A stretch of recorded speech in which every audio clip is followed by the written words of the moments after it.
नमस्कार, शामान स्टेट में एक बार फिर स्वागत है। आज मैं आपको बंधापाली लेकर आया हूं और बंधापाली में मैं आपको यहाँ पर्ल कल्चर दिखाऊंगा, पर्ल की फार्मिंग दिखाऊंगा। कैमरामैन से कहूंगा कि आपको पॉन्ड दिखाएं। इस पॉन्ड में बहुत सारे मछली तो आपको दिखाई दे रहे हैं और उसी के साथ साथ ये पर्ल कल्चर भी यहाँ देखिए पर्ल फार्मिंग हो रही है। और जो महाविद्यालय है उसके संचालक पुरुषोत्तम जी हमारे साथ हैं और पुरुषोत्तम जी से मैं कहूँगा कि इस पर्ल के बारे में आपको बताएं।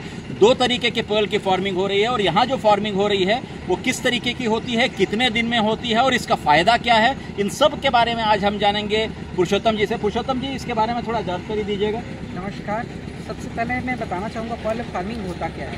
पर्ल फार्मिंग जो होता है एक कृषि का एक पार्ट होता है जिसमें जो हमारा सीप होता है, सीप के अंदर में आर्टिफिशियल तरीके से न्यूक्लियस डाला जाता है और उसको हम लोग पॉन्ड में छोड़ देते हैं। पॉन्ड में छोड़ने के बाद उनको 15 दिन में उसके खाने के लिए एलगी प्रोडक्शन के लिए कुछ मेडिसिन डालते हैं, है ना।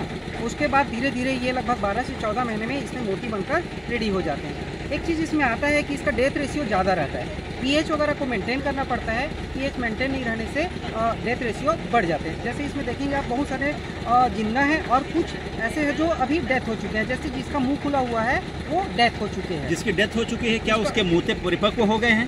एक्चुअली इसमें 2-3 चीज़ होता है। परिपक्व तो अभी नहीं हो पाए हैं क्योंकि इनका समय अभी लगभग जैसे मैंने बताया 10 से 12 महीने लगते हैं। तो ये अभी लगभग 6 महीना हुआ है, तो ये पूर्ण रूप से मैच्योर नहीं हो पाए। ये 2-3 महीने में आपके कितने ऐसे मैच्योर्ड मोती तैयार होते हैं? 2-3 महीने में नहीं, एक से नॉर्मली देखिए 2 हमने न्यूक्लियर डाला है ना। ये देखिए 2 है। तो एक जो सीप होते हैं उसमें 2 देखिए इधर, कैमरा थोड़ा पास ले आइएगा। इसमें 2 न्यूक्लियस डाले हैं तो एक सीप से हमको 2 पर्ल की प्रोडक्शन हमको मिल सकता है। तो आपके पास जो पर्ल का प्रोडक्शन होता है वो कितने दिन में कितना पर्ल हो जाता है? देखिए जगह के ऊपर डिपेंड करता है। जैसे हमारा ये लगभग 2 डिसमिल का है, मतलब 900 स्क्वायर फीट का, उसमें हम आराम से 25 से 30 हज़ार का सीपो कर सकते हैं, जिसमें हमको लगभग 50,000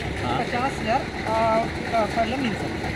50,000 पर्ल मिलेगी जी। खर्चा कितना हुआ आपका? देखिए मैक्सिमम एक न्यूक्लियर मतलब एक की कृषि में 15 रुपये खर्चा है और मेंटेनेंस वगैरह करके आप मान लीजिए 30 रुपये। 30 रुपये और ये जो हमारा फल है वो 150 से 200 रुपये में बिकता है। तो इस तरीके से मतलब 15 से 30 रुपया यदि मान लेते हैं, 30 रुपये का खर्चा और उसकी कीमत आपको 5 गुना मिल जाती है 150 रुपये में। और ये आप बेचते कहाँ पर हैं? तो ये गुजरात की कंपनी है, अच्छा, से आके ले जाते हैं। वाह। और ये पर्ल का उपयोग वो किस लिए करते हैं? सर ये इसका उपयोग जैसे कि कुछ जैसे आपने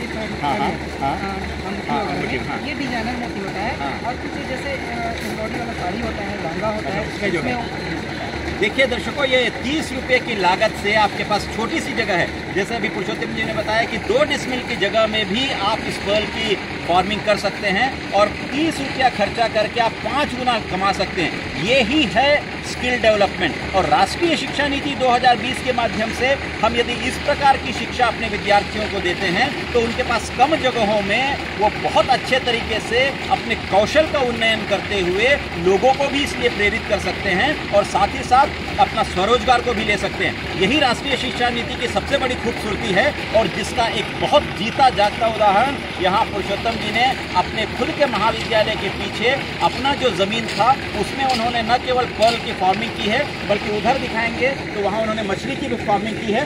तो इस तरीके से राष्ट्रीय शिक्षा नीति को पूरे तरीके से आयाम देना, उसको कलेवर में लाना, उसका प्रादुर्भाव करना यदि सीखना है तो ऐसी जगहों में आइए और यही एक बेहतर विकसित भारत की परिकल्पना को साकार करने का इससे बढ़िया उदाहरण नहीं हो सकता। इसी के साथ मैं डॉक्टर जे घनश्याम आपसे विदा लेता हूं। मेरे चैनल को देखते रहेगा शामान स्ट्राइड। आपका बहुत बहुत धन्यवाद।